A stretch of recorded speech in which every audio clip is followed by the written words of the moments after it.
Um, well, I have a list of questions, I believe, from Cindy. Do you want me just to run through those, Cindy? Tell about you first. Oh, a little bit about me. Oh, is it done? Wow, I feel double mic'd. I feel like I'm running for office or something. And what I... Well, as Cindy said, my name's Debbie Bebo, and I'm currently an instructor in the occupational therapy program here. I've been here full-time for the past 5 years, but I've taught for about 10. Before that, my prior life and up until I had my twins a year ago, I did the majority of my practice at Froedtert Hospital. And for those of you who haven't heard of Froedtert Hospital, it's the only level 1 trauma center in southeastern Wisconsin that's located in Milwaukee. So I saw quite diverse populations from people in rural Wisconsin to the inner city to suburban areas, so we have Flight for Life, so we are quite expansive in the folks that we take. Again, as Cindy mentioned, I specialized mainly in spinal cord injury and brain injury. Quite often with a spinal cord injury, you have concurrent brain injuries. So in addition to working on a neurosciences center that also has a specialty brain injury unit.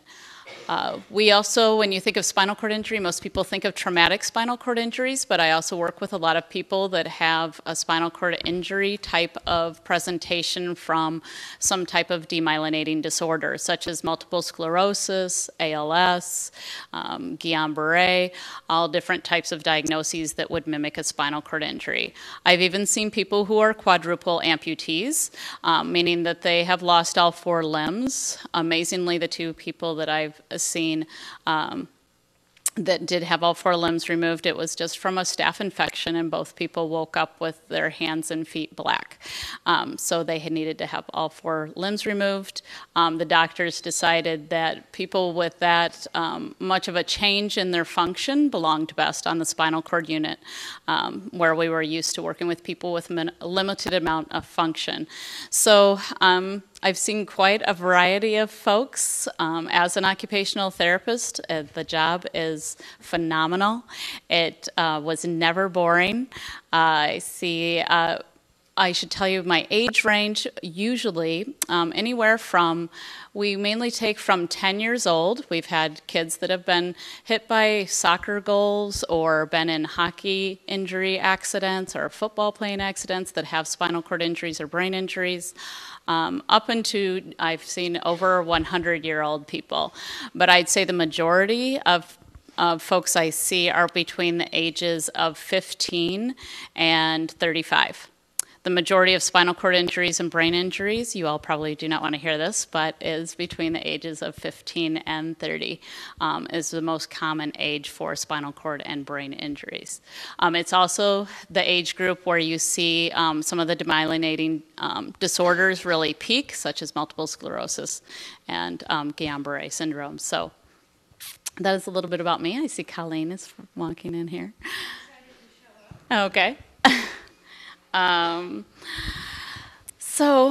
My journey, I received my undergraduate degree in psychology, and I actually was pursuing a master's in counseling, and I started working on a psych unit actually with adolescents who had behavioral issues. Hello. And I got to participate in some of the occupational therapy groups in the mental health setting. And that might be one of the biggest differences between Colleen and I, is that occupational therapists work in mental health settings that are specifically to work with people with mental illness, and you're less likely to see a physical therapist working in that environment. But I really thought what OT did was pretty cool. OT is very activity-based, so to remediate function, we use activities to get people more independent in activities that they're interested in being independent in. So it's very client-focused. I switched my focus from counseling to getting my master's degree in occupational therapy. And from there, my first job actually was landed on the spinal cord injury unit after completing 2 practicums.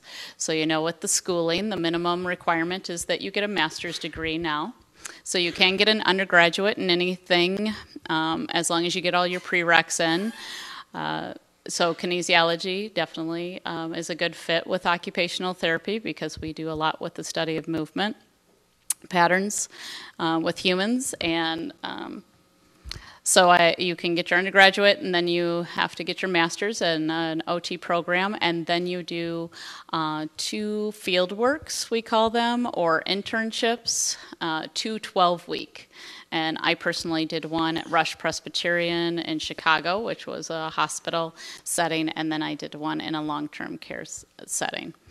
And then after that, I was at Freighter for the last 15 years. I have practiced there.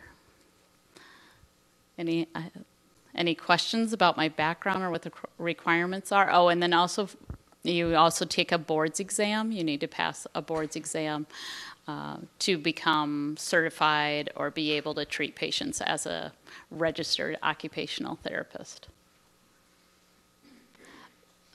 I don't know if you want me to mention. You also could get, you will hear of COTAs, which are Certified Occupational Therapy Assistants, and those folks go to school for 2 years at a technical college like MATC, and they need to work under the supervision of an occupational therapist.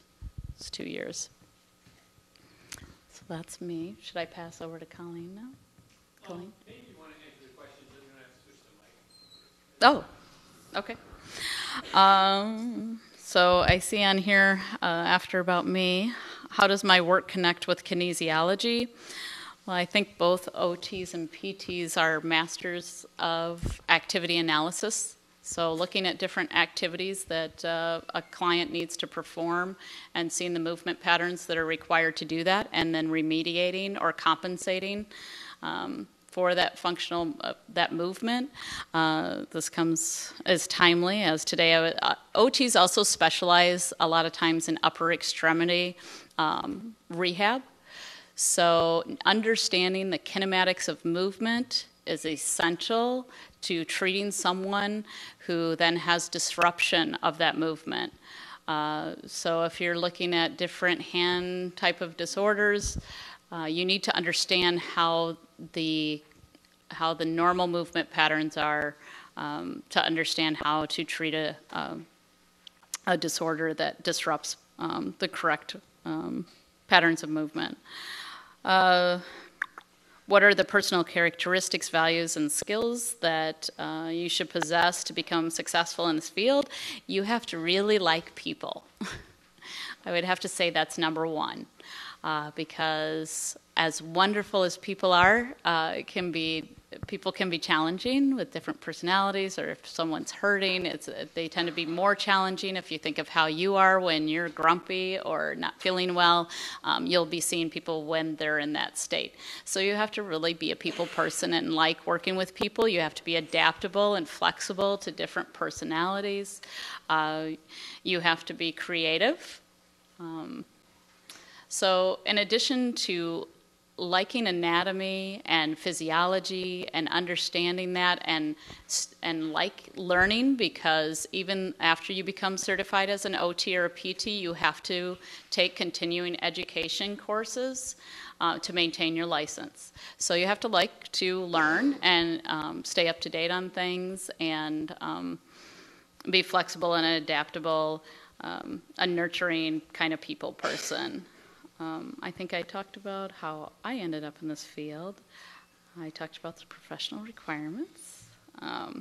What are the major contributions to society that work in this field provides?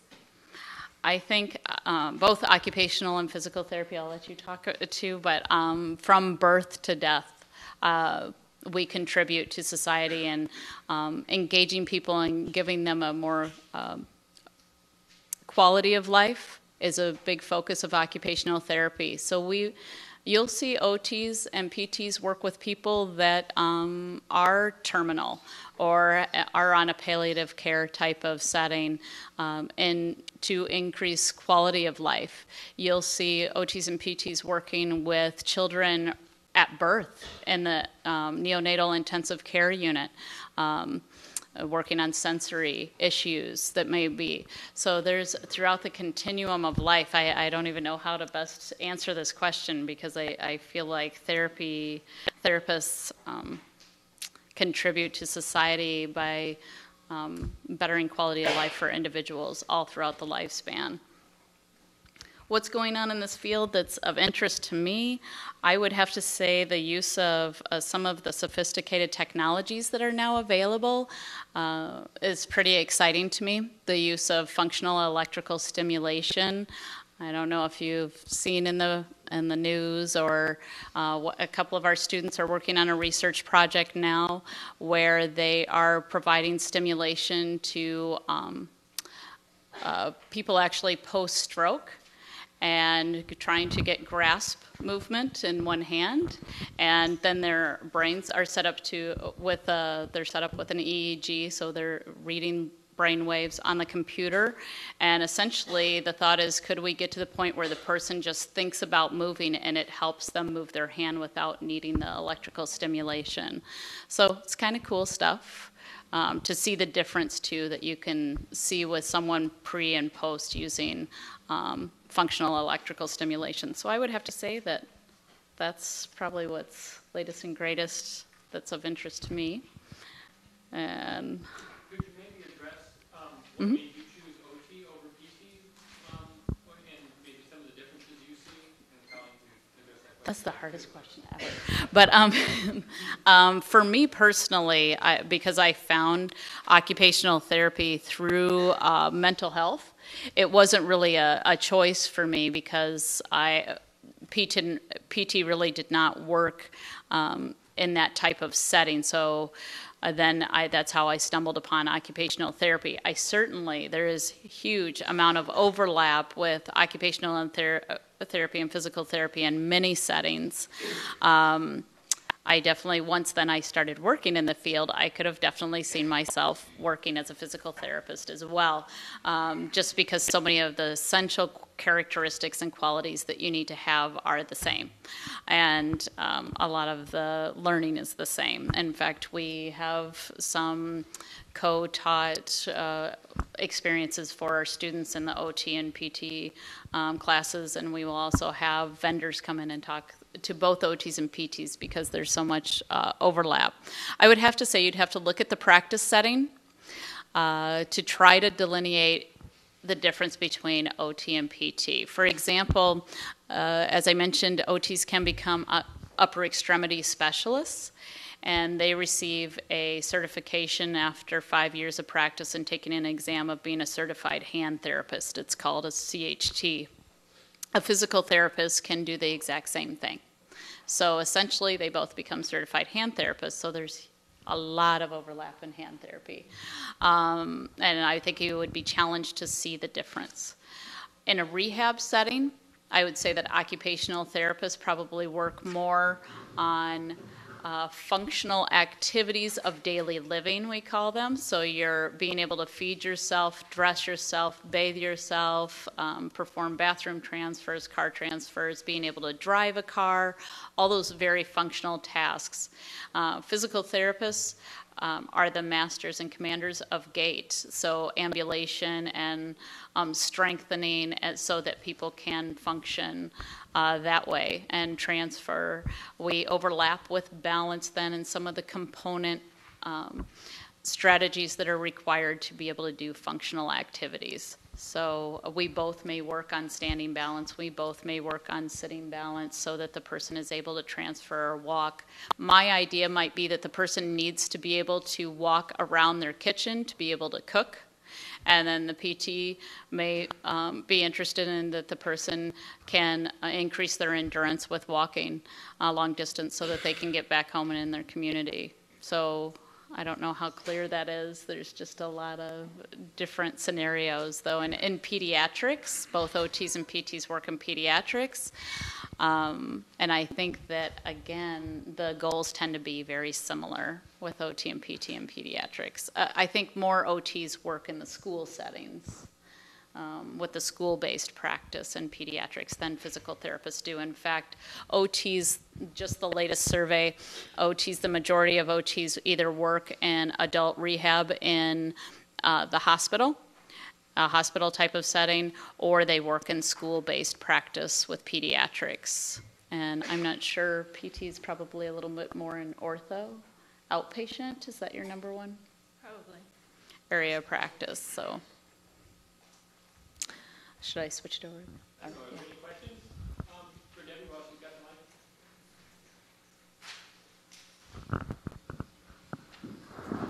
Somebody have to be double mic'd. There's a camera. There's a camera. Oh, this is like we're running for office. We're going to debate in a minute. Oh, and there's a camera. See, maybe not.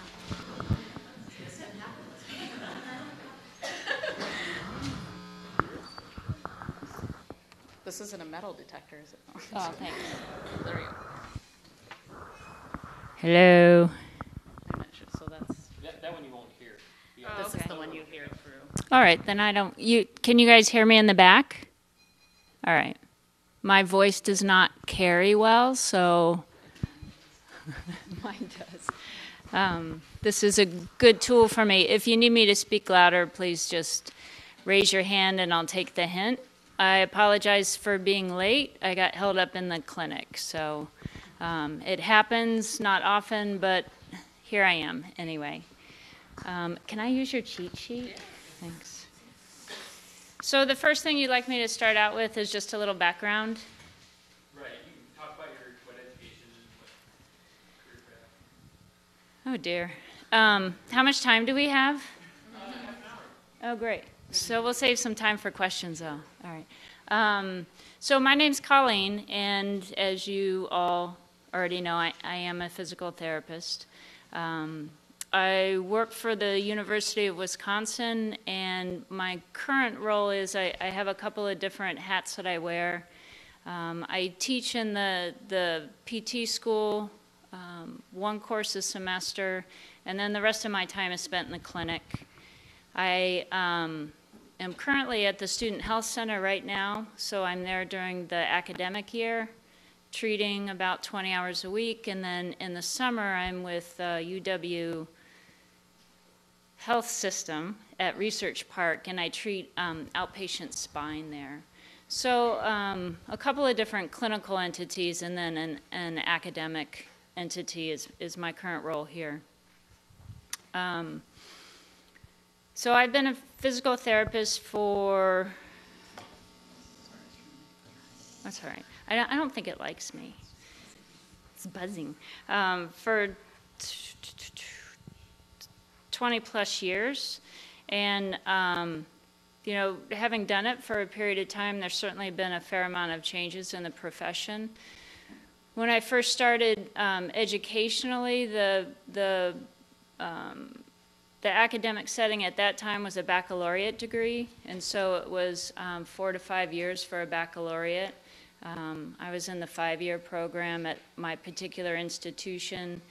Since then, the profession has changed a bit, and it moved on to master's, entry-level master's degrees. And now the mandate is that all curriculums be at a doctorate level by the year 2020. So right now what you see throughout the country is a mix of master's programs and doctorate level programs, and the mathematical difference is 1 year. So a master's level program is 4 years of undergraduate work. You get your degree and you apply to PT school and you have 2 years. So it's called a 4+2, Sesame Street-ish, but it works. And you get your master's. And then a doctorate program is a 4+3 program, and that's what the University of Wisconsin is. So 4 years of an undergrad degree. It can be in a lot of different areas. A majority of students probably migrate towards kines, and as Debbie spoke to, there's overlap. We do have students that major in psychology. We have you know, students that have backgrounds in finance, and not that directly applies to physical therapy, but as long as you have your prerequisites. You know, we have a lot of people that apply that are on their second career. They've had a career change, so they have various backgrounds. So there is that flexibility in that, but I'm pretty confident looking out that I'm probably not speaking to that with this crowd here. So and last time I looked, I think it was a split of half and half doctorate level programs and master degree programs. But as you continue to go on, you know, we're at 2010, so we have 10 years left. You're going to see less and less of the master's programs and more of the doctorate programs. Because when I started a few years ago, it was baccalaureate. I practiced for a while and then decided that I was going to get my master's degree, and so I went on and got a master's in exercise physiology, and it seemed to be a nice complement. As Debbie alluded to, we do a lot of exercise prescription in physical therapy. We do a lot of movement prescription. We do a lot of movement assessing, which fits really well with activity. Because the reality is the majority of patients, 95% of patients that come to see myself in an outpatient setting, and I'll speak to the different settings, probably come because of pain. I mean, you know, I'll get the occasional, I have stiffness, I have, that's pain. I mean, pain is very motivating. So, you know, we have these different issues that will come up here and there throughout our lifespan, and typically they improve with time. And it's those that don't improve with time that we typically see in the outpatient setting. So the majority of folks come in for pain. We do treat that specifically, but then also looking at the big picture after our evaluation, the question becomes, why did the pain start? And often that's where we'll find biomechanical faults, strength faults, particular restrictions, whether it's in the soft tissue, the joints. So our evaluation process keys us into what we should treat to get the patient back to their functional activity or back to their previous level. So then I did the master's, and that seemed to work well, and then I ended up back in academia, and you know, and now I'm considering, you know, some type of doctorate work to fit in with academia, because the reality is to teach in a doctorate level program, you should probably have some form of doctorate. So that's kind of where I am right now. I think it speaks a little, though, to the flexibility in the profession, and I think, you know, Debbie spoke to this as well. And, you know, you may think we're just kind of being nice to each other, but the reality is we do very similar things. Our evaluations are very similar.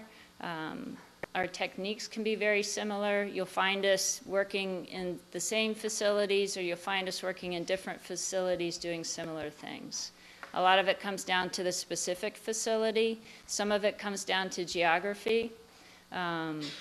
If you're in a rural setting, there's, you know, not as much pickings there, and so you know, if I'm the only PT in a 50-mile radius, I might have to kind of step over and do some other things that I typically don't do. If Debbie's in that same setting, she would function in the same way. So some of it does come down to geography. I've worked all outpatient all my life, all my working life. So in an outpatient facility, I have patients that come to see me. They're ambulatory for the most part. They can come in wheelchairs, but they're mobile enough to get out of the home and then come into a facility.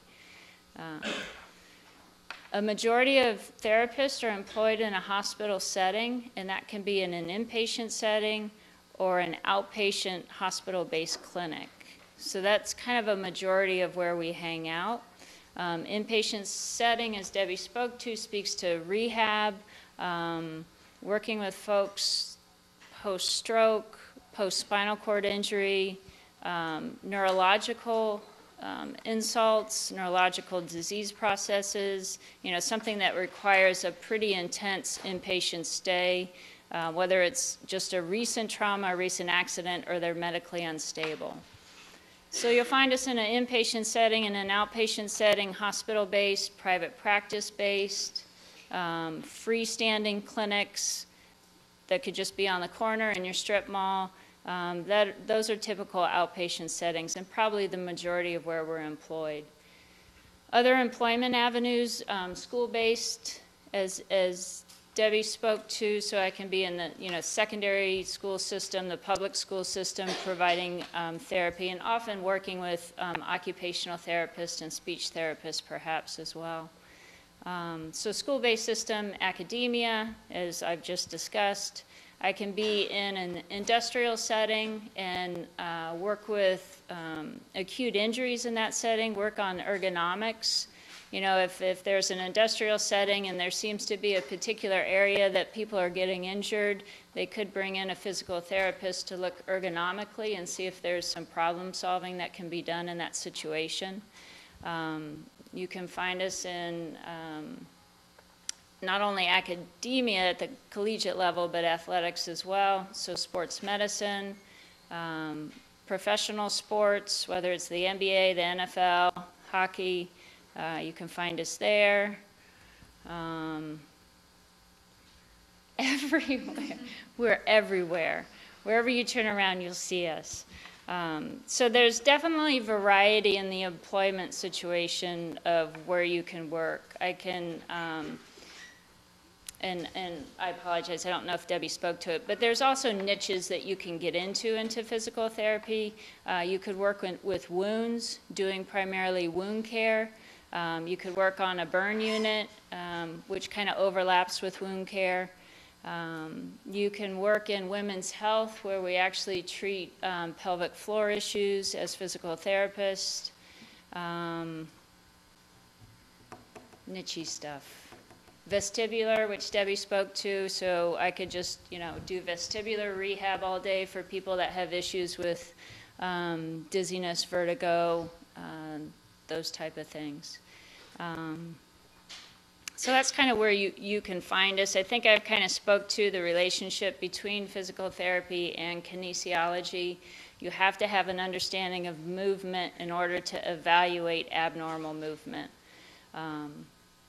And when we find those deficits, trying to just think about the big puzzle. So that things that you need to be able to do as physical therapists, and as Debbie spoke to, first and foremost, you need to kind of enjoy being around people.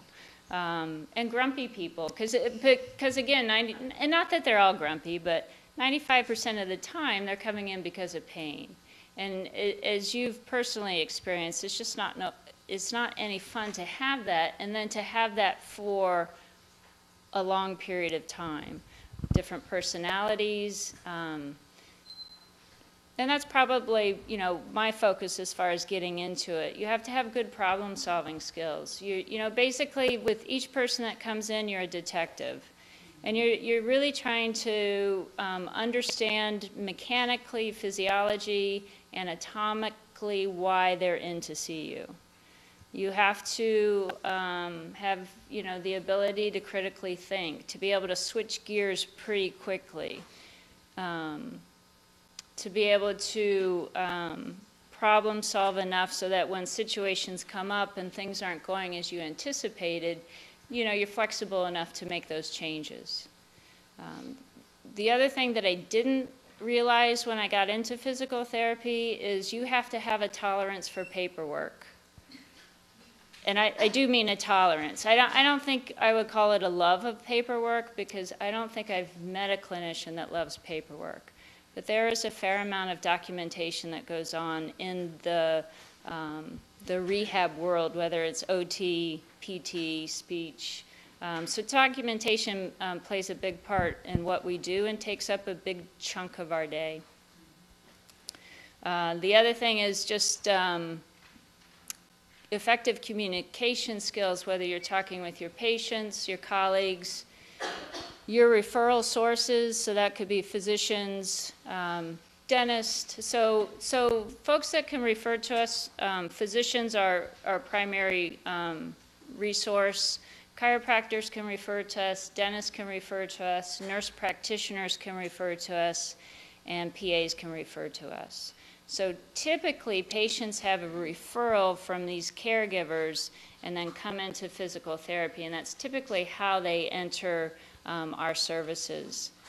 In the state of Wisconsin, we actually have some limited practice without referral, which means that if somebody was walking down the street, twisted their ankle, they could theoretically come into the clinic and see me. There are some restrictions on that, which I won't get into great detail, but there are those avenues that are starting to open up, and I think it speaks to how the healthcare field is changing. And really what it comes down to, I'd like to think it's because, you know, people just really trust our judgment, but the reality is I think it's because of budgetary concerns. And if people can access me first, and I can decide appropriately if they're appropriate for physical therapy or if they actually do need to see a physician, that's going to save the system some money down the line. So one of the things that OT and PT has to offer, if we look across the nation, is that we can help decrease the national deficit on a budget. You didn't think I'd talk about that, did you? But with insurance regulations, with money being tight, you know, we are pressured to get people better, quicker, and more efficiently. And so if we can do that in the long term, if we can get people moving better, if we can get our patients to access less services because they're healthier, then that's going to save, if we look at really the big picture, that's going to save some greenbacks down the road. So that's part of our contribution to society. And also, the shift that I've seen lately in physical therapy is we were always reactive historically. If you look at our profession actually comes out of the nursing profession. And so there was a need after World War I and with the polio epidemic for rehab services. And the people that provided that were nurses. And then there was just an evolution into this field that we call physical therapy. So we're a relatively young profession if we think back to that 1920s time. And so, where was I going with that?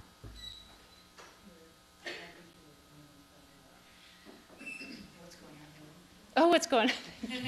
That was it. So we were always kind of reactive. So you would come in as a patient, you would say, you know, I'm having this and this issue. So the paradigm shift is coming into health and wellness. And as a profession, we're trying to get more access into that field so that we can actually try to interject and prevent things from happening down the road. And, you know, a primary thing would be low back pain. So if we look at our low back pain statistics, you know, 8 out of 10 people will have a low back issue in their lifetime. It is the common cold of musculoskeletal disease. I mean, we'll all experience, well, 80%. I'm sure it's 85. 15 of you will be okay. But, you know, low back pain is just a natural occurrence. It's part of the price we pay for being bipedal. And so, you know, one of the things on a preventative end, nobody teaches you how to use your back until you have an issue with it. So I'm constantly having conversations with patients, but wouldn't it be nice if we could actually kind of address that on the front side instead of, no pun intended, the back side, right? So there's been a nice shift into kind of health and wellness and thinking about the bigger picture of things. Research is always changing. There's always new things out there. I could probably speak to that for a few hours. So if you have specific questions on that, I'm happy to answer that.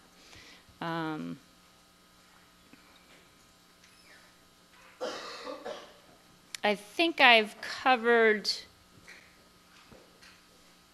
not everything, because that would be impossible. I think I've covered a small amount of it. And so I would ask if you have any questions. And then any questions for myself or Debbie that maybe you thought of while I was gabbing, right? And this is a really weird room. Can I just say that? Oh, okay. Yeah. I've never seen quite the incline as... Anyway, that's all I'll say. I was wondering if you could comment on the impact of the evidence-based practice idea I can, basis, sure. how it's changed in the last 10 years? And do you speak to that as far as like in, We haven't done okay. that, so this would be a good spot, I think. Brilliant segue, yeah. What we're discussing is, and that's kind of a change in the profession as well, as evidence-based practice. And so probably the big impetus behind that has been insurance reimbursements.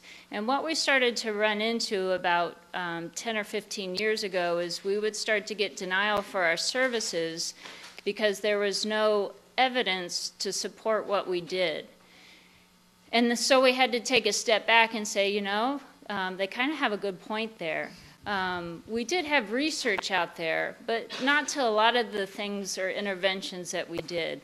And so there's been a big shift in practice patterns in that you have a portion of what you do is evidence-based. In other words, you know, the techniques that you choose or the interventions that you choose have some research background to them. Now, that's not to say that everything, so I'll back up a little. When you start down a new road, you know, when there's a new candy bar out and you get all the free samples and it's really good, you just want that candy bar and, you know, that's it, and forget about the other ones, right? And so when you start down a new road and the pendulum swings a little, then it almost becomes like everything has to be evidence-based.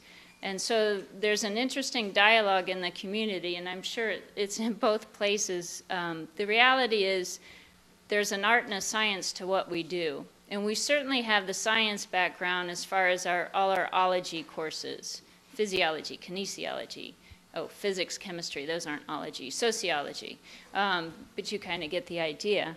And so we have a science to what we do, but also some of what we do is an art. And so I have to decide certain interventions will work for patient A that are not going to work for patient B, even though they have the same diagnosis, the same presentation. So that's kind of the art of what I do, and evidence really doesn't speak to that. But as much of what I can do that can be evidence-based, I will use that. And the other thing that's come out of evidence-based practice is what's called clinical prediction rules.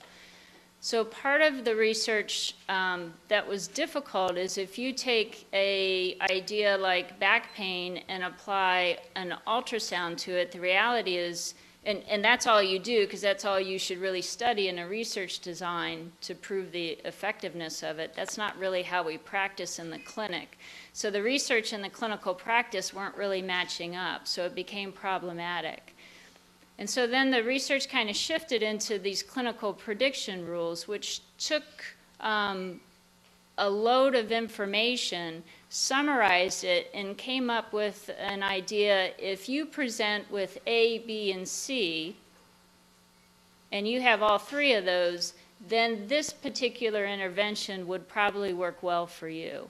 So those are called our clinical prediction rules, and that research is just starting, and it's pretty exciting stuff, and it's pretty interesting and I never thought I would say this, where to actually read about likelihood ratios and apply that in a therapy setting. So that's probably the other thing with evidence-based. We use it, it's there, you should back up what you do, you should have an intention and an idea of why it works, versus not just saying, I just do it because I do it. And that's kind of what evidence-based speaks to a large extent. And do you want to cover that? You did nice. Oh, thank you. All right. You guys are doing that as well? Yeah, yeah. I mean, you can't get away with it. Yeah. But it's good for the profession, I think. It is. Yes? I did some observation with a physical therapist this summer, and he thought the same thing with preventative care, that it would be like a bigger thing in physical therapy. Like, what kind of services do you think, like, anticipate physical therapy having? What I would really like is if you go out into the community and do a talk. So, you know, if Debbie or myself goes out and speaks to the ski club, and we finish our talk for whatever intent they wanted, and then afterwards you'll get a group of people that'll come up and they'll say, I have this issue. I have this pain, or, I always wondered about this particular exercise, and wouldn't it be nice if they could actually just access us to do that, versus part of the difficulty right now is that insurance typically won't reimburse for that type of care as of yet. And what that speaks to is insurance has said that we don't see the value in that. Because we don't see the value in having somebody come to you when they really don't have an issue. And what we're trying to do is make a case for, if we take care of it on the front end, then you're not going to pick it up on the back end. Because we know that research tells us that the longer patients have pain and dysfunction, the less likely a favorable outcome for that particular person. And that's kind of across the board. It doesn't matter, what they're seeing you for. So if we can take care of the chronicity, and when we look at the gross national product, and when we look at the expenses of just one thing of low back pain, the amount of money that you're spending are on the folks that have had low back pain for a long time. It's a slim minority. It's a very small minority out of all the patients that we'll see for low back pain, but they cost us the most. And so it's those folks, when it first started, not when, most people will start to come in when they're limited, but how about when it first starts and they can still do their things, but we could kind of take care of it on that so it doesn't snowball into something else. So I kind of see that type of thing. Any type of health or wellness or physical activity issue that somebody would have, because we do have the background in the anatomy, the physiology, the movement science, it would be nice to kind of speak to it at that point versus later on. Yeah, I mean, one of the big things that always jumps up in my mind is like obesity, and if there was some type of preventative medicine for that, because of all the subsequent disorders you see trickle down from obesity alone, all the knee replacements, hip replacements, diabetes, it goes on and on and on, cardiac disease, all of that. So it would be nice if there was some prevention at some point. Well, I think you have to look at it that you have to like people, but the intrinsic satisfaction you get from helping someone. In my particular area, I may have someone that would be completely dependent and laying in a bed and having all their cares done, versus I have the skills to train them to be an independent quadriplegic. It's an amazing moment when someone has been paralyzed and they cannot feed themselves or put on their shirt, and then the day you train them to do it and they do it on their own. So yeah, some days, I'm not going to lie to you, I can take a pretty strong beating, but those days that I think are equal, that I see people do amazing things and I was part of that, there's just no other feeling for me. Yeah, I mean, I think in both the professions there's a real chance for burnout, which kind of speaks a little to your question. So, but I can get burned out if I were a toll booth worker as well. So it's just, if you don't like what you do, you're going to burn out a lot quicker. And if you just need to have management strategies outside of that day, because there are certainly days where, I don't know how it happens, I don't know how the universe lines up, but there are days where every single one of my patients comes in worse. And I'm like, well, I'm the crappiest therapist in the world, And then the next day they come in and they're all doing pretty good. And I'm like, well, I must have done something right. I'm not really sure how that goes, but you'll have those days in any profession, so it's just how you manage it. But I will say, can I say one last thing though? With therapy, though, as you heard us talk about all the different practice areas, I've definitely known many occupational therapists that may work in peds for a long time, and maybe they do get burned out on working maybe with kids with autism. And the beauty of OT and PT is you could totally switch, and it's almost like a brand new career, and work in geriatrics or in a hospital. So that is, I think, one huge thing about the profession too. Great.